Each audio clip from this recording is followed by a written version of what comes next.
Welcome back today, and we are looking at B-Way grosses. Sorry for being a few days late on this, but here we are, so let's get into it. And Juliet went from 97% to 99%, and 1,172,142 this week.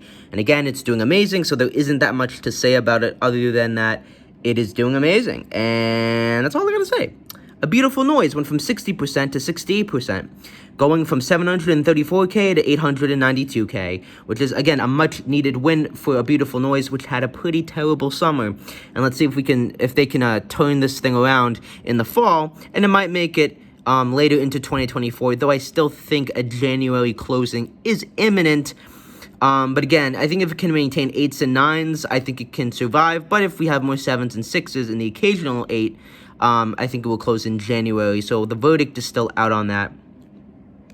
Back to the Future went from 94% to 98%, and 1,169,157 to 1,234,640, and that again is doing incredibly well. It's basically a blockbuster both in the movies and now on Broadway. Funny Girl finished with 2,137,000 at the box office compared to last week's 2,132,454. With 86% compared to last week's 96%, and that's because Leah Michelle was out for 4 performances, but the top ticket was still $799, so if you paid that money, I guess good for you. Hadestown did much better this week, having its lowest week of 613K last week to 691K this week, and 99% compared to last week's 94%. Now, Hadestown, again, I think it could close relatively soon, but I know that they got that new Betty person to come in, and that might be stunt casting that might get them through 2024. But I do think Hadestown will close in 2024. I think the steam and the momentum it has built is kind of starting to patter off. And I have noticed that the ticket sales are a lot higher, but it hasn't made capacity go up. It's actually made it go, or made it go down. It's actually made it go up. So, yeah, Hadestown is an interesting one. I don't know. I mean, here's the thing. We'll see what the Betty Who effect is on Hadestown. If it goes and makes 800K until January, then it survived, you know, and smart strategy on the producers. Because I think if they didn't get stunt casting, I think a January closing would have been imminent. So, again, they might be trying to make this stay alive for longer. But I don't know how many stunt castings you can do until it gets stale. So, we'll have to see.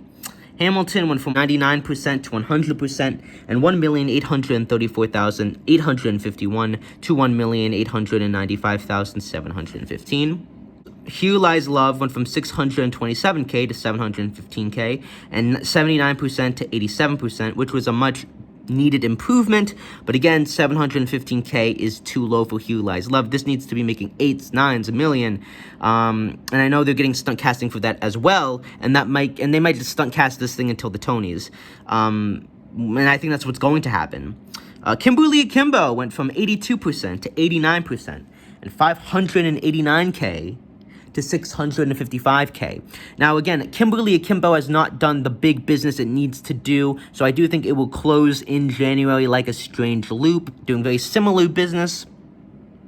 Again, I actually saw Kimberly Akimbo again this past weekend, and I noticed that the performances were a lot more, like, defined, and from, I guess, a dramatic standpoint, like, the parents seemed more mean, and everything just seemed more clear when I saw it the second time. Like, the choices were just much more, like, you know, specific, and I do think there's a bit of a mean-spiritedness in Kimberly Akimbo, a sense of dry, you know, mean sense of humor that some audience members might not appreciate. There were a lot of and gasps when people said certain jokes, and so I think that Akimbo is maybe, I guess you could say, a little politically incorrect, and people might think that it's not okay to laugh at these jokes, or they might not, like, laugh at it the way they laugh at Shucked, you know, because we'll get to Shucked, which did incredibly well this past week, in the sense that I think Akimbo is appealing to a much more smaller audience, and people don't walk out saying, oh my god, this is amazing, this is the next big thing, it's just revolutionary, like Dear Evan Hansen and Hamilton. I saw it with a friend, And I saw it with someone, and they were like, "Oh yeah, that was cute, that was fun." And that's not what you want people to come out of a musical thinking. You know, it's not that they didn't like it, but they didn't. The genius of the piece comes from the lyrics, the musical changes, the subtle things that the average audience member cannot see or appreciate. And I do believe that that final number, Great Adventure, I love the number, but I think it leaves the audience going, "Oh, that was cute. Oh, that was fun." You know, and I think that for a best musical, people are expecting or want to come out of, or are going to recommend it to people and say, "Oh my God, this is amazing." Whereas people are like, "Oh, this was good, but this wasn't amazing." I also think the smaller musical, very much like independent films, or A24 films, for example, that are in theaters now, are just not doing the business they did pre-COVID, and I think that has a lot to do with what audience members are choosing. Mulan Rouge went from $1 million to $1,262,867, and 98% compared to last week's 97%. And Titus Burgess is coming back to Broadway for as Zidler, so I wonder if that will increase capacity. Probably will. Once Upon a One More Time finished very strongly with 84% compared to last week's 53%, and 451K last week compared to this week's 761K. Then we have good old Shucked, and that went from 87% to 94%, and 688K to 798K, a $109,000 increase. And honestly, that is incredible. And when you look at Shucked, it's obviously not doing the business that the investors probably wanted. They probably wanted to see a 9 or an 8 or a million.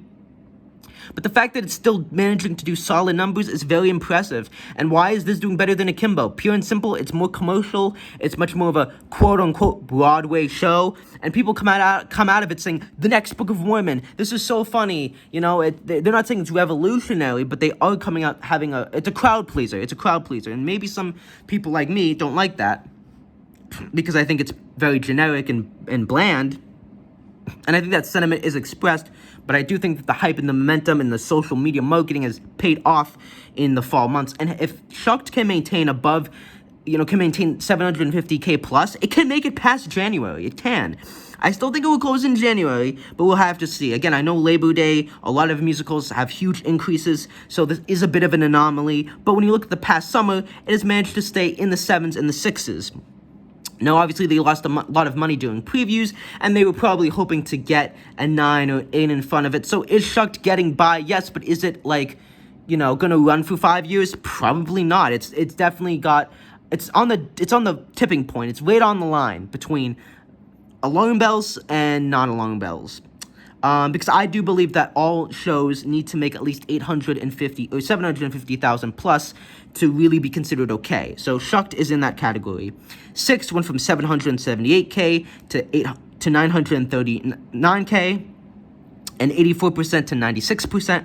Some Like It Hot went from 64% to 75%, and 733K to 859K. Again, a much better week for Some Like It Hot. It did the best out of all of the new musicals over the past summer. Could it make it past January? Yes, but it is a very expensive show to run, and I do feel like it will start to slip back into the 7s and 6s, and I think that will be enough to close it, as that's not enough money for it to keep going week by week.